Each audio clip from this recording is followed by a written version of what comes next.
ನಮ್ಮ ಅಣ್ಣ ಕುಮಾರಸ್ವಾಮಿ ಸಿಎಂ ಇದ್ದಾಗ 5 ಟೌನ್ಶಿಪ್ ಪ್ಲಾನ್ ಆಗಿತ್ತು. ಬಿಜೆಪಿ ಜೆಡಿಎಸ್ ಸರ್ಕಾರ ಇದ್ದಾಗ ಎಚ್ಡಿಕೆ ಸಿಎಂ ಆಗಿದ್ರು. ಪಿಪಿ ಮಾದರಿಯಲ್ಲಿ ಯೋಜನೆಗೆ ಗ್ಲೋಬಲ್ ಟೆಂಡರ್ಗೆ ಮುಂದಾಗಿದ್ರು. 2006ರಲ್ಲಿ ಬಿಡದಿ ಭಾಗದ ಹಳ್ಳಿಗಳನ್ನು ರೆಡ್ ಝೋನ್ ಮಾಡಿದ್ರು ಇವರು. ಅಲ್ಲಿನ ರೈತರನ್ನು ಒಕ್ಕಲೆಬ್ಬಿಸಲು ಪ್ಲಾನ್ ಮಾಡಿದ್ರು ಅಂತ ಹೇಳ್ತಾ ಇದ್ದಾರೆ ಸಿಎಂ. 22 ಲಕ್ಷ ರೂಪಾಯಿಯಿಂದ 25 ಲಕ್ಷ ರೂಪಾಯಿವರೆಗೆ ರೈತರಿಗೆ ಕೊಡಲು ಫಿಕ್ಸ್ ಮಾಡಿದ್ರು. ನಮ್ಮ ಅಣ್ಣ ಕುಮಾರಸ್ವಾಮಿ ಸಿಎಂ ಆಗಿದ್ದಾಗ ಅವಾಗ್ನೇ ಟೌನ್ಶಿಪ್ ಯೋಜನೆ ಮಾಡಿದ್ರು ಅಂತ ಇಲ್ಲಿ ಕಿಡಿಕಾರ್ತಾ ಇದ್ದಾರೆ ಡಿಕೆಶಿ. 2006ರಲ್ಲೇ ಬಿಡದಿ ಭಾಗದ ಹಳ್ಳಿಗಳನ್ನು ರೆಡ್ ಝೋನ್ ಮಾಡಲು ಹೊರಟಿದ್ರು.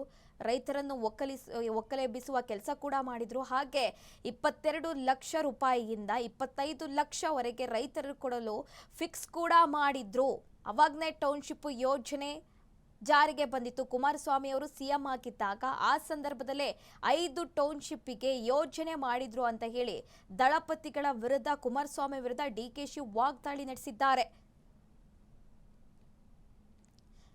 ಕುಮಾರಸ್ವಾಮಿಗೆ ಇಲ್ಲಿ ಸಿಎಂ ಡಿಕೆಶಿ ಅವರು ಟಾಂಗ್ ಕೊಟ್ಟಿರುವಂತದ್ದು. 5 ಟೌನ್ಶಿಪ್ ಪ್ಲಾನ್ ಆಗಿತ್ತು ಕುಮಾರಸ್ವಾಮಿ ಸಿಎಂ ಇದ್ದಾಗ ಅಂತ ಕಿಡಿಕಾರ್ತಾ ಇದ್ದಾರೆ.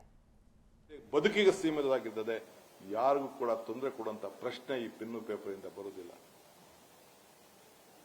ನನ್ನ ಜೀವ ಇರೋವರೆಗೂ ಕೂಡ ದೇವರು ನನಗೇನು ಕೊಟ್ಟಿದ್ದಾನೋ ನನಗೆ ಸಾಕು.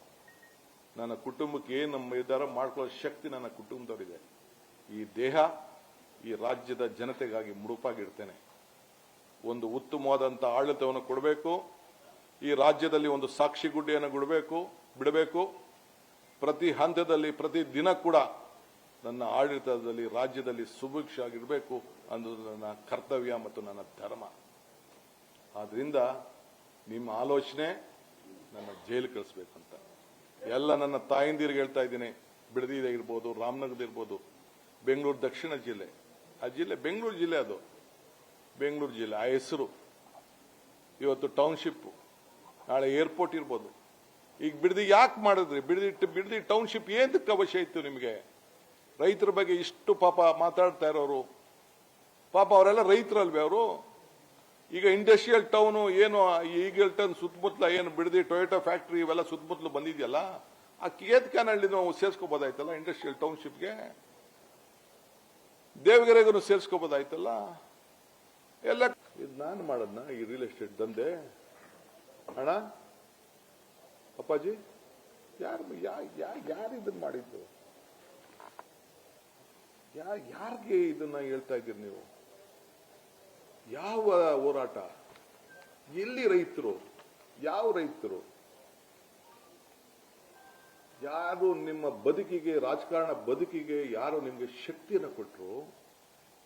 ಈ ದೇಶವನ್ನ ಗೌರವದಿಂದ ನಿಮ್ಮನ್ನ ಆ ಸ್ಥಾನದಲ್ಲಿ ಕುಣಿಸಿದ್ರು, ಅವರ ಮನೆಗಳನ್ನ, ಅವರ ಬದುಕನ್ನ, ಅವರ ಆಸ್ತಿಗಳನ್ನ ಕಿತ್ಕೊಳ್ಳಿಕ್ಕೆ ನೀವು ಮಾಡಿದಂತ ಸಂಚು ರೂಪ ಎಷ್ಟು ದಿನ ನೀವು ಮುಚ್ಚಿಡಕ್ಕಾಗ್ತದೆ? ಎಷ್ಟು ಸುಳ್ಳು ಹೇಳಲಿಕ್ಕಾಗ್ತದೆ? ಆ ರೈತರು ನೀವು ಖರೀದಿ ಮಾಡಿದಂತ 1 ಎಕರೆ ಭೂಮಿ ಬಿಡದಿಲಿರ್ಬೋದು, ದೇವಗೆರೆಯಲ್ಲಿರ್ಬೋದು, ಇಲ್ಲ ಸುತ್ತಮುತ್ತಲ ಇರ್ಬೋದು, 1 ಎಕರೆ ಈ ಕಾನೂನನ್ನ ನಿಮ್ಮ ಕುಟುಂಬದವರ ಜಮೀನು ಎಲ್ಲೂ ಹೋಗ್ಲಿಲ್ವಲ್ಲ? ಈ ಭೂಮಿಯ ಮಕ್ಕಳು, ರೈತರ ಮಕ್ಕಳದಲ್ವೇ? ನೀವು ರೈತರಲ್ವೇ? ಇದೇ ಟೌನ್ಶಿಪ್ ಅಲ್ಲಿ ನಿಮ್ಮ ಕುಟುಂಬದವರು 30 ಎಕರೆ ಖರೀದಿ ಮಾಡ್ಕೊಳ್ಳಿಲ್ವೇ? 36 ಎಕರೆ ಏನ್ ಪತ್ರ ಬರೆದ್ರು ಅಕ್ಕ ಅವರು? ನಾನು ಬೇಡ, ಈಗ ನನ್ನ ಅಕ್ಕನ ತರೋದು ಬೇಡ. ಆ ರೈತರ ಜಮೀನು ನೀನು ಯಾರು ಮಾರಲೂಬಾರ್ದು. ನೀನು ಕಷ್ಟಕ್ಕೆ, ಅವನ ಪಾಪ ಕಷ್ಟಕ್ಕೆ ಮದುವೆ ಮಾಡೋರ್ಗೆ, ಮುಂಜಿ ಮಾಡೋರ್ಗೆ, ಅವ್ರಿಗೇನಾದ್ರು ಬದುಕನ್ನ ಕಟ್ಕೊಳ್ಳಿಕ್ಕೆ ಏನು ಮಾಡಬಾರ್ದು ಅಂತೇಳಿ ರೆಡ್ ಝೋನ್ ಹಾಕಿ